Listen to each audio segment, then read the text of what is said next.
banyak minum. Just drink water, kata Prof. Yoga. Gitu. Assalamualaikum warahmatullahi wabarakatuh. Hai sobat sehat semuanya. Ya, bertemu kembali dengan my channel Kata Medika. Ya, sobat sehat, seiring dengan berkembangnya gaya hidup di era milenial seperti sekarang ini, gaya dan penampilan adalah kebutuhan wajib bagi sebagian orang ya. Gitu. Mengimbangi gaya dan pola makan, diet atau mengatur asupan yang dikonsumsi adalah menjadi kebutuhan yang sulit dielakkan. Tapi tahukah sobat semuanya bahwa banyak sekali tipe-tipe diet yang bisa diadopsi oleh sobat semuanya, terutama yang mengedepankan gaya dan penampilan serta pola hidup sehat. Di sini saya akan ngomongin mengenai tipe-tipe diet yang bisa diadopsi oleh sobat-sobat semuanya, terutama yang biasa dilakukan oleh warga-warga di Indonesia ya. Oke, sebelum kita lanjut, saya ingin kembali untuk sobat yang baru join channel ini untuk subscribe, kemudian untuk like, komen, dan share ya. Sobat semuanya, jadi diet secara umum dipahami sebagai salah satu cara yang banyak dilakukan untuk menurunkan berat badan. Salah seorang ahli gizi dari UGM, yaitu Ibu Rahadiana Muslihah, mengatakan bahwa diet harus dilakukan dengan memperhatikan kondisi tubuh dan melalui pendampingan dari para profesional seperti ahli gizi misalnya ya. Hal ini disebabkan karena diet yang berhasil dilakukan pada satu individu tidak lantas bisa diterapkan pada individu lainnya karena masing-masing individu ini memiliki kebutuhan harian yang berbeda. Oke.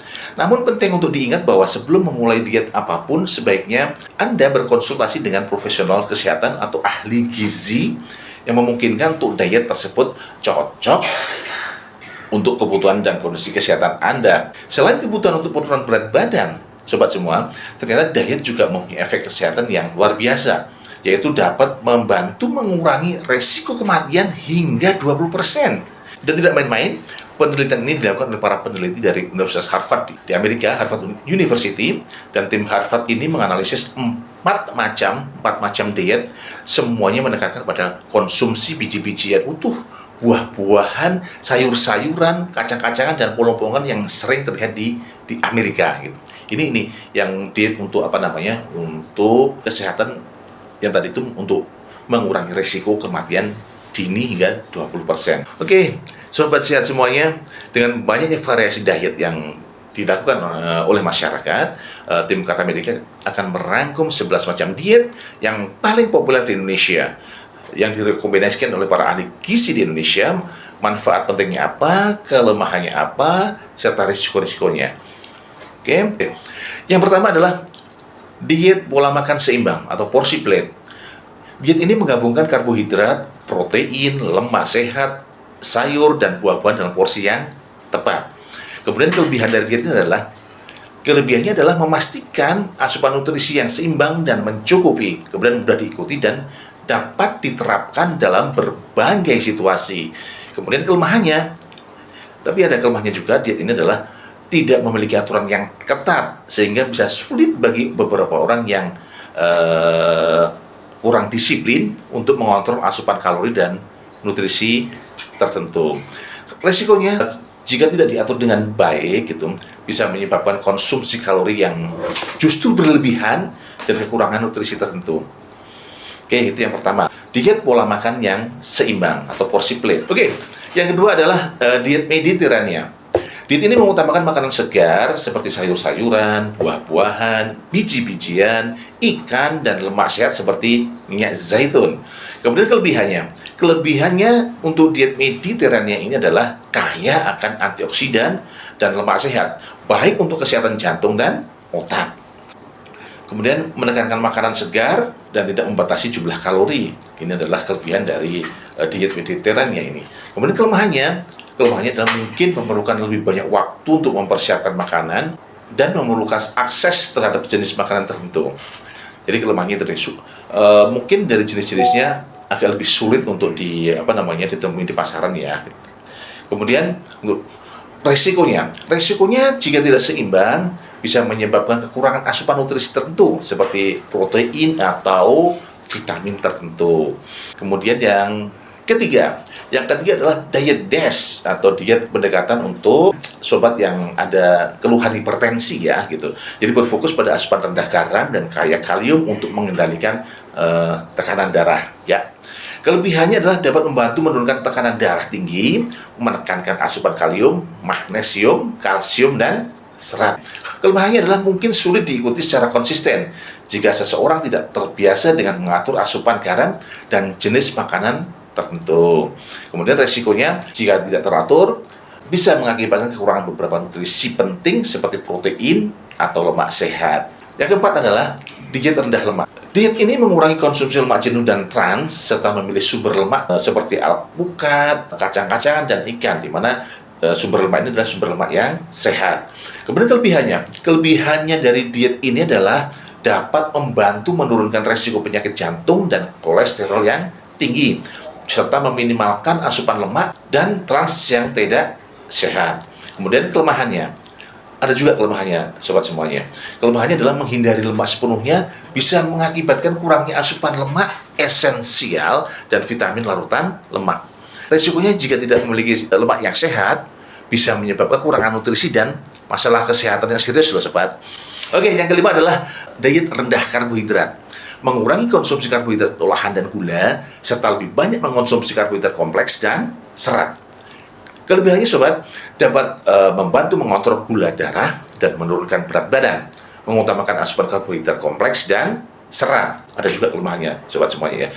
Kelemahannya adalah bisa membuat orang merasa lemas atau kurang berenergi karena kurangnya asupan karbohidrat.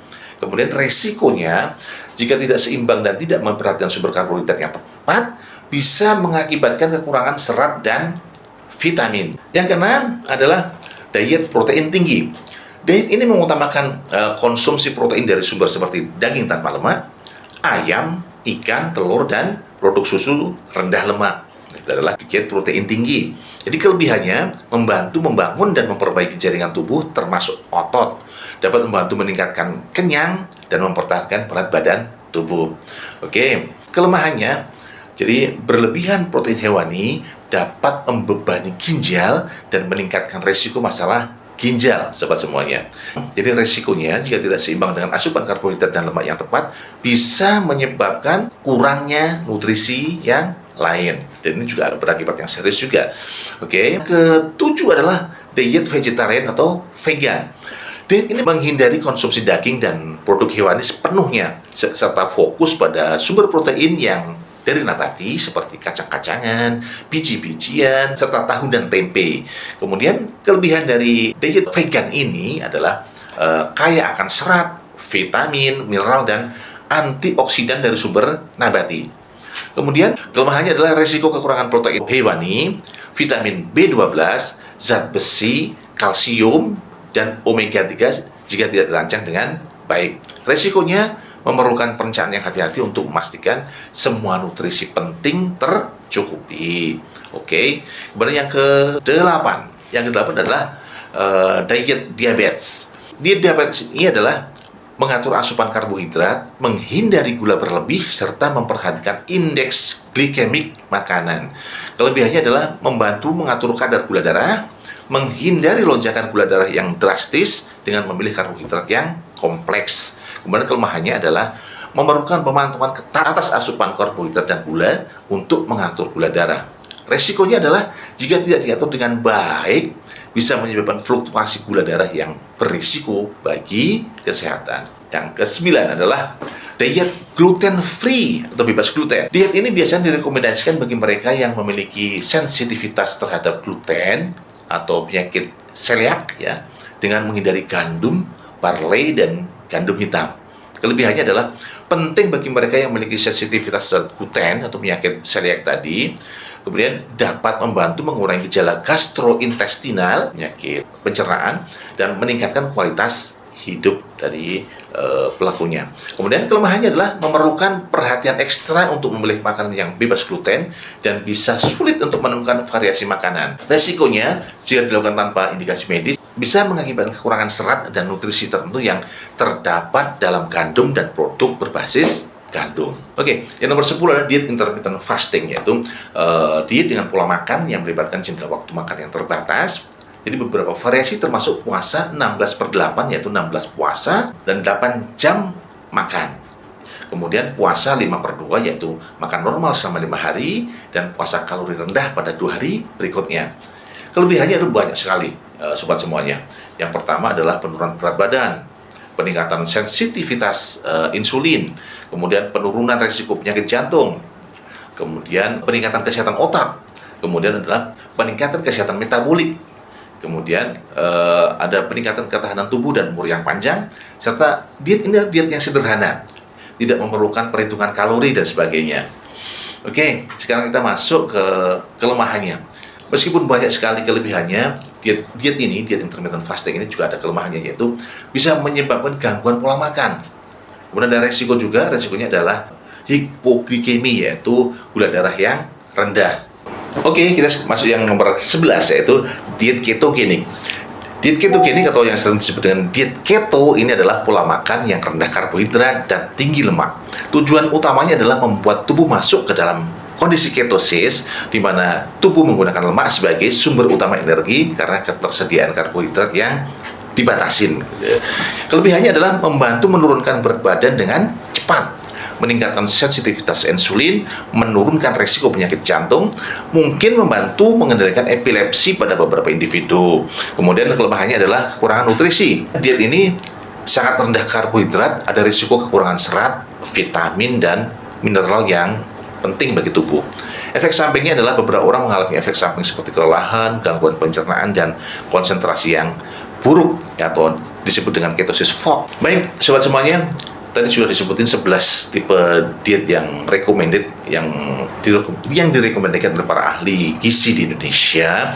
Tapi selain diet di atas, masih banyak banget diet lainnya yang bisa disesuaikan dengan kebutuhan dan preferensi sobat semuanya. Tapi ingat bahwa penting untuk menjaga keseimbangan nutrisi dan menghindari diet ekstrim yang bisa berdampak buruk pada kesehatan sobat semuanya ya. Jika Anda berencana untuk mengubah pola makan Anda, selalu konsultasikan dengan ahli gizi profesional serta ahli kesehatan yang bisa dipercaya. Karena setiap orang memiliki kebutuhan yang berbeda-beda dan pendekatan yang tepat akan bervariasi berdasarkan faktor-faktor tersebut di atas. Baik sobat semuanya, terima kasih sudah menyimak video ini. Sekali lagi saya ingatkan, jangan lupa subscribe, like, dan komen ya. See you later in the next video. Assalamualaikum warahmatullahi wabarakatuh.